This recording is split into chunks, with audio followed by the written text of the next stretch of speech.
धरय कवरिया राजा हो, ताहारा भेटाई बड़ी मजा हो। धरय कवरिया राजा हो, ताहारा भेटाई बड़ी मजा हो। आजनी मुँह डूब गाड़ती खा बोल के आवो हेने डोल के रखले बानी खोल के।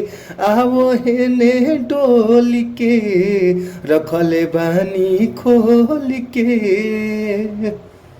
तो जी भैया, आप सब कैसन बानी जाइए भैया।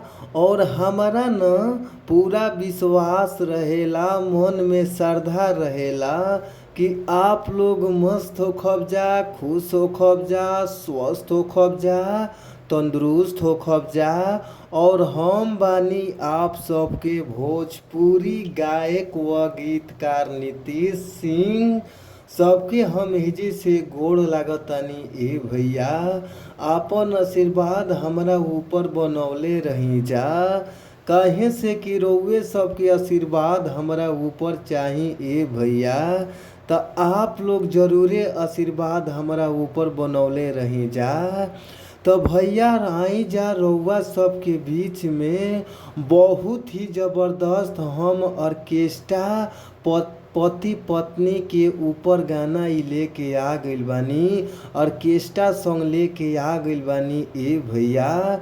तो भैया हमरा पूरा विश्वास न रहेला कि अगर ई गाना के रउआ सब अच्छा से स्टूडियो में म्यूजिक बनवा के अच्छा से रउआ सब अगर गायकी क देतानी, तो हमरा पूरा भरोसा बा कि गाना जरूर बाजी ए भैया।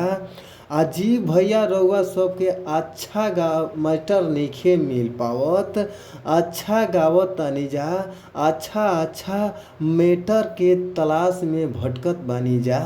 तो रउआ सबके घबराए के जरूरत नइखे न। अच्छा मैटर पावे खातिर न हमारी यूट्यूब चैनल के सब्सक्राइब कर लीजा।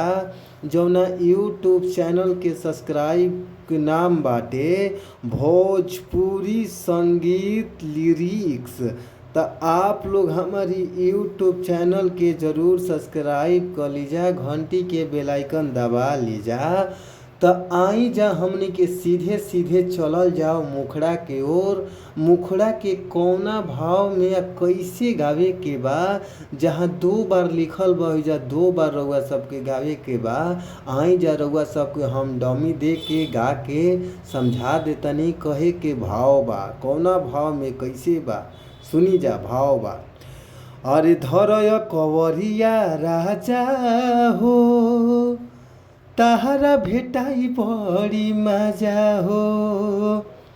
धरय कवरिया राजा हो, ताहारा भेटाई बड़ी मजा हो। आजनी मुँह डूब गाड़ती खा बोल के आवो हेने डोल के रखले बानी खोल के। आवो हेने डोल के रखले बानी खोल के।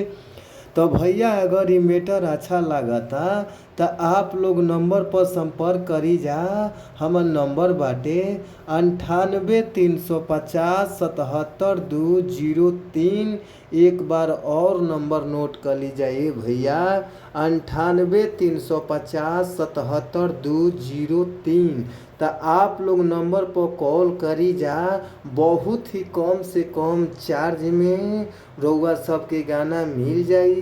तो आप लोग ज़रूर कॉल करी। तब तक खातिर हम लेतानी विदा। फिर मिलल जाई नेक्स्ट वीडियो में, यानी अगला वीडियो में। Bye bye, thank you so much, धन्यवाद भैया।